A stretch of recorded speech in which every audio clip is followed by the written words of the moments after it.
Can dietary supplements have side effects? Yeah, they can. And in this video, I'm going to share with you 7 different side effects of dietary supplements you need to be aware of. Most people have never heard of these. Let me start with the least problematic of all of them, and that is riboflavin. Riboflavin, or vitamin B2, is a yellow-colored vitamin. Keep that in mind, it's yellow-colored. That's the reason why when you take a lot of it, your urine turns yellow. This can be quite surprising for people. It isn't going to hurt anybody, but it can be a shock if you've never been aware of it before. How do you know if you're getting too much riboflavin in your supplements? I would say look at the supplement facts label of your products. Look at the daily value next to riboflavin. If you see numbers in the thousands, which is common in some supplements, then it's quite possible it may be changing your urine color to yellow. Again, won't hurt you, but just something to be aware of. Next up is beta-carotene. So here we have something that's actually more serious. The side effect of beta-carotene is potentially more serious. Potentially, studies have found for the last 20 years that maybe beta-carotene might raise the risk of some types of cancer.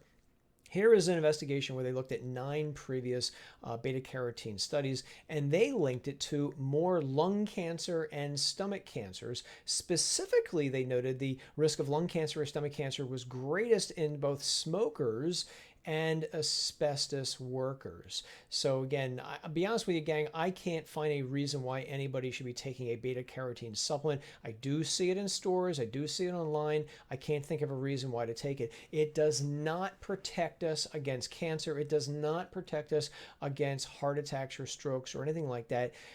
But in terms of the supplements, it may raise the risk of different types of cancer. Now, you may be asking yourself, why does the food do this? Why do foods that contain beta-carotene or are they associated with less cancer and heart disease and strokes and all kinds of other good stuff? Well, because food is more than one thing. Food's got hundreds and hundreds of carotene molecules in addition to other things. When you take beta-carotene out of food and you shove it in a pill, you sometimes get a different outcome that you're thinking. So something to think about if you're taking beta-carotene. I personally would not suggest you do that. Next up is biotin. So biotin finds its way into hair and skin and nail supplements. If you are going to be having a blood test, do tell your doctor about this because biotin may interfere with different blood tests. For instance, it may cause a false positive on a thyroid hormone test. In other words, biotin might make it seem like you have hyperthyroidism when you really don't. Here's a report of this. So this investigation, here actually a report of a guy with multiple sclerosis. He's taking biotin, it looks like, for his MS. See my video on biotin and MS for more information on that, by the way. But regardless, the blood tests that doctors do appear to show that the guy has Graves' disease. Graves' disease is a condition where your thyroid hormone levels are through the roof. He's not showing any symptoms of Graves' disease. So the doctors take him off his biotin, and within a week, his thyroid hormone levels go right back down to normal. So this is just, and again, more proof that you should be telling your doctor which supplements you're taking if you are, especially if you're doing any kind of blood tests. Next up is calcium. So calcium obviously is very important for our bone health, and a lot of people take calcium supplements to offset, say, osteoporosis and osteopenia. I want you to be aware that there have been studies over the last several years that have linked calcium supplements to heart attacks. Not calcium in food, calcium supplements, such as this investigation right here, which again appeared to show that calcium supplements may put people at a greater risk of both strokes and heart attacks. Again, I can't stress that food doesn't do this, but maybe the calcium supplement does. Again, to be perfectly honest with you, not all studies do show this, but given the severity of heart attacks and strokes, I want you to be aware of it so you can at least bring it up to your doctor next time you go in for a visit. Chondroitin sulfate is next on the list. So chondroitin sulfate finds its way into an awful lot of arthritis supplements. And what I would say with this is if you're a guy and you're listening to me, you need to be aware that there is some preliminary evidence that maybe chondroitin sulfate may raise our risk of prostate cancer. Here is one such investigation, which appears to show that higher levels of chondroitin sulfate may lead to a poorer prognosis. In other words, you might not do so well with prostate cancer if you had a lot of chondroitin sulfate around the area of the tumor. Again, this is one such investigation, goes back to 1999. Here is another investigation from 2008, which appears to show greater relapses of prostate cancer in people who have higher levels of chondroitin sulfate. To be honest with you, I'm quite surprised nobody has tried to find stronger evidence for this given the ramifications of prostate cancer.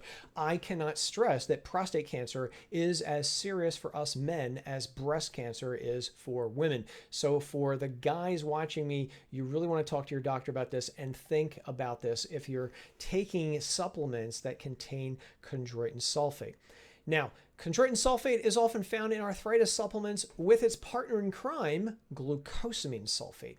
And for the diabetics watching me right now, I would say monitor your blood sugar levels if you're taking glucosamine sulfate. Let's look at the word glucosamine. Glucosamine. See, it takes a different meaning when you break that word up. Glucosamine. There have been some investigations such as this one which appear to show that glucosamine sulfate supplements may raise blood sugar levels. This is just one of them.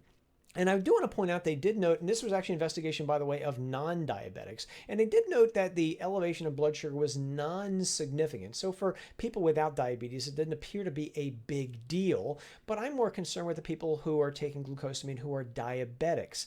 I have met a couple diabetics over the years who have told me their blood sugar levels went up significantly when they took glucosamine supplements. So odds are, I think it's probably rare, but for the diabetics, I would say monitor your blood sugar levels if you're taking this. And then the other thing I'd point out with glucosamine is it's possible that it may increase the pressure inside our eyes. Here is one such investigation where 88 people with arthritis were basically given either glucosamine sulfate or a placebo, and they found that the glucosamine, those who were taking the glucosamine actually had significantly greater intraocular pressure. The pressure inside the eyes was greater in the glucosamine group, okay? And it was specifically more prevalent in the older patients.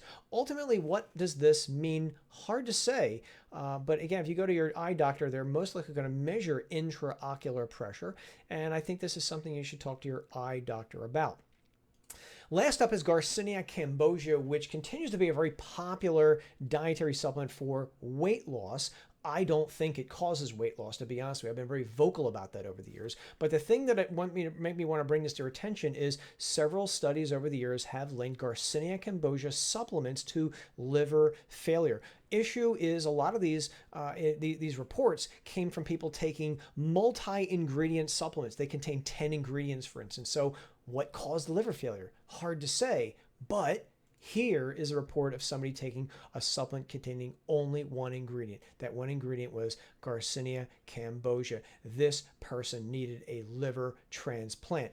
So based on the research that appears to show that Garcinia Cambogia doesn't work, I don't think it works, and I'll link to my Garcinia Cambogia review so you can see it yourself. I'm not convinced of that, but liver failure is uber serious, and based on that, I would not try Garcinia Cambogia for any reason whatsoever. What do you think, gang? Have you tried any of these dietary supplements? Have you experienced any side effects? Let me know. Have you seen any side effects in supplements that I didn't measure here? Let me know in the comments below. Until next time, I'm Joe Cannon. Go out, be safe, and where you can, do try to make a difference.